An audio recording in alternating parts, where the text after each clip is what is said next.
Hello again, my friends. Welcome back.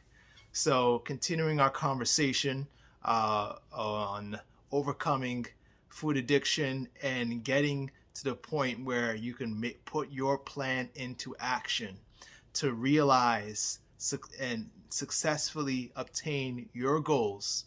Um, I want you to watch this video, and at the end, I want you to feel confident in your ability to follow through with your plans. Okay, we talked in our first video about the importance of commitment, right? And that's where it all starts. Um, the problem is that no matter how strong our commitment, right? Your commitment can be strong, your whys can be strong. There still lives inside of you a heinous power to sabotage your commitments. Okay, and this part of us is something that we can't dissect and throw away. Unfortunately, it will be with you forever, right? I like to call it our inner child, the one that cries and cries until it gets what it wants. In psychology, they call it the id, the impulsive drive for or for unhealthy behaviors. Um, so whatever you want to call it, the Bible calls it the flesh, the part of us that wants what it wants. On our last video, we called it the motivational triad. It's a part of you that seeks pleasure, avoids pain, and wants to conserve energy. And there's one thing that we must understand, that it wants what it wants at all costs. It does not matter how much that cost is to your health.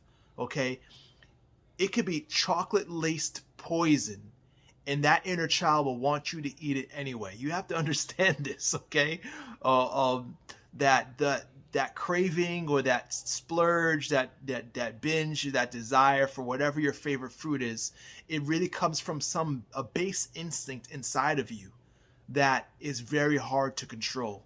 And you have to understand that that instinct, that drive, is not for your best interest. It wants what it wants, regardless of the result or the cost to your health. So there's many ways to overcome and gain control over this base instinct.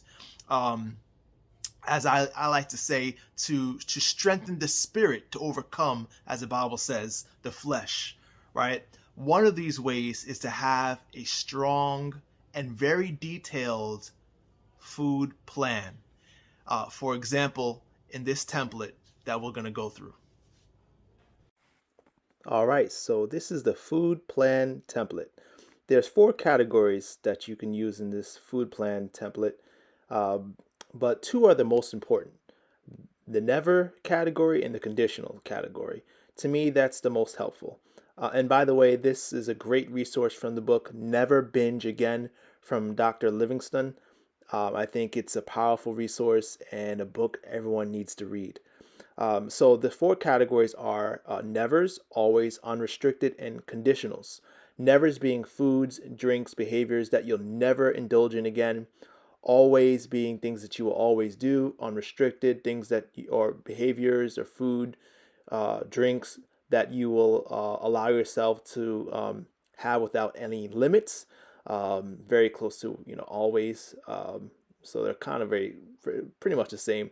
And then the conditionals: what foods, drinks, and behaviors that you'll permit yourself to do only on certain occasions and times. Okay.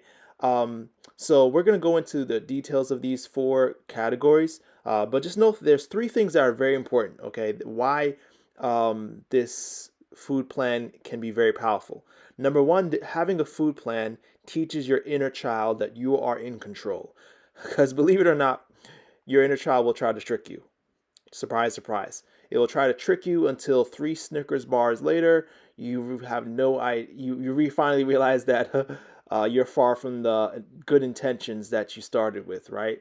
You need to have a plan to put that child in its place. Okay. Number 2, it also reminds you that your plan should be a challenge, but at the same time, it must be doable. It must be something that you could realistically obtain. It gives you room for growth while pushing you to get ahead.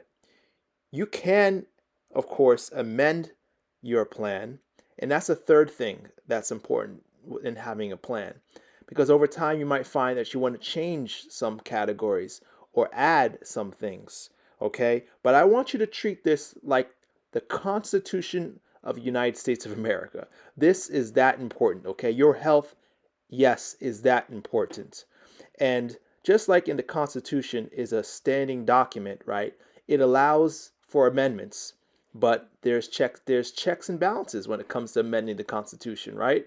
So there should be checks and balances when it comes to amending your food plan. It shouldn't be amended just because you broke it, okay? You broke it, recommit, get back into it, okay? But look through this and fit into this plan things that are challenging yet doable. For example, for me, it was for a long time was a challenge to stop eating chicken.